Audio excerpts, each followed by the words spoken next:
अध्यक्ष महोदय, मैं आपका आभारी हूं कि आपने मुझे बोलने का अवसर दिया।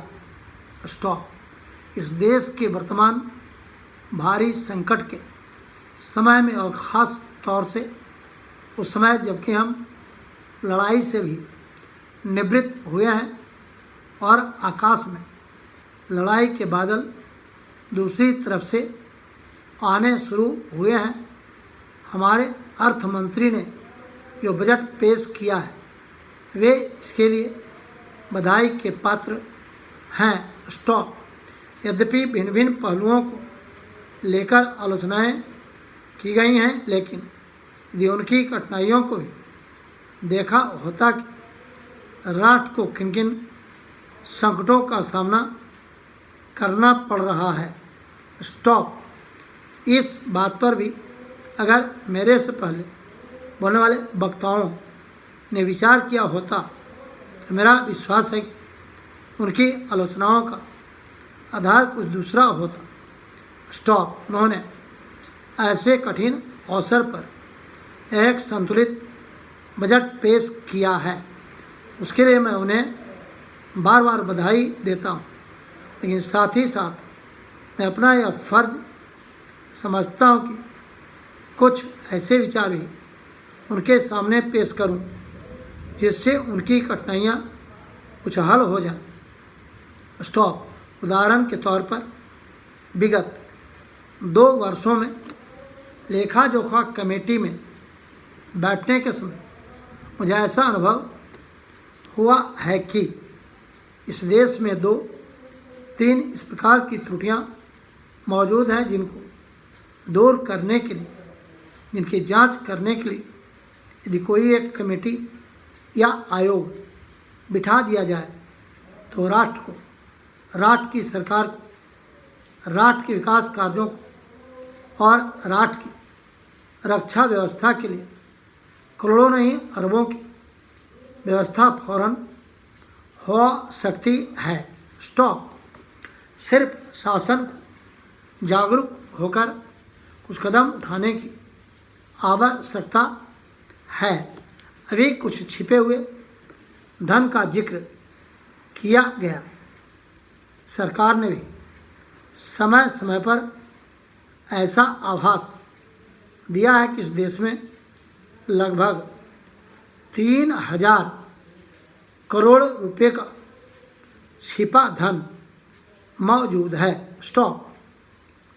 स्वयं मैं समझ नहीं पाता हूं कि जब सरकार ऐसा महसूस करती है तो इसकी व्यवस्था करने में उसको दिक्कत क्या आ रही है।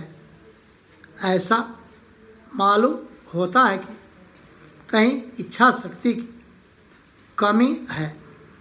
भारत की जनता ने इस सरकार को इतना शक्तिशाली बनाया है कि उसने संकट की घड़ी में उस दुश्मन के दांत खट्टे किए जिसके कि ऊपर अमेरिका और इंग्लैंड जैसी शक्तियों का अटूट सहारा था और जिसको कि उन्होंने हमारे विरुद्ध उकसाकर खड़ा किया था और अपना संपूर्ण सहयोग दिया था। पारा। अध्यक्ष महोदय, शिक्षा मंत्रालय की मांगों के संबंध में बोलने के लिए मैं खड़ा हुआ हूँ। स्टॉप। शिक्षा की पद्धति के बारे में, उसमें परिवर्तन लाने के बारे में, इस क्षेत्र में हमें जो असफलता हाथ लगी है उसके बारे में अभी मेरे मित्र ने बहुत कुछ कहा है। स्टॉप। दुर्भाग्य की बात यह है कि देश में सभी लोग यह मानते हैं कि शिक्षा में प्रगति नहीं हुई है शिक्षा पद्धति में आमूलचूल परिवर्तन नहीं हुए हैं लेकिन फिर भी इस दिशा में कुछ किया नहीं जाता है। स्टॉप। ऐसा प्रतीत होता है कि इस विषय में कुछ भी करने की स्थिति में हम नहीं रहे हैं। स्टॉप।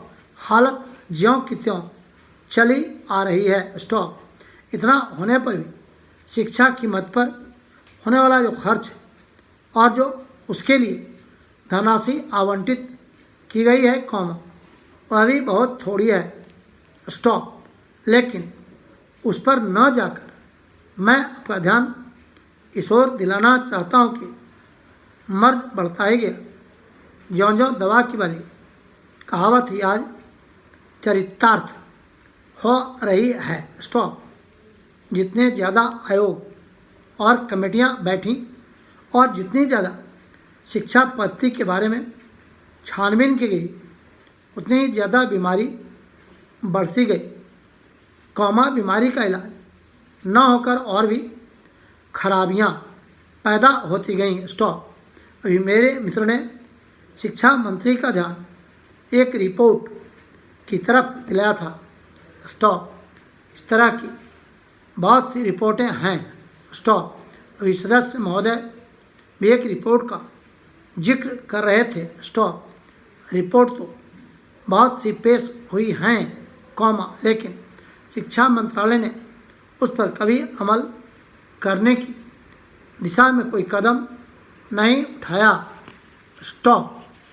अपनी इस हालत को उन्होंने इसी सदन में स्वयं स्वीकार किया है। अपनी व्यवस्था को उन्होंने स्वयं यहाँ प्रकट किया है। स्टॉप। इस विषय पर और अधिक न कहकर मैं आज के दिन शिक्षा मंत्रालय का ध्यान दो खास विषयों की तरफ दिलाना चाहता हूँ। स्टॉप। पहली बात तो मैं हिंदी के बारे में कहना चाहता हूँ। स्टॉप। शिक्षा मंत्रालय का काम हिंदी का प्रसार और प्रचार करना है। स्टॉप। हिंदी हमारे देश की राष्ट्रभाषा है। स्टॉप। संविधान ने अब उसको राष्ट्रभाषा का स्थान दिया है। स्टॉप। लेकिन हिंदी को वह स्थान अभी तक भी प्राप्त नहीं हुआ है। इसके कई कारण हो सकते हैं।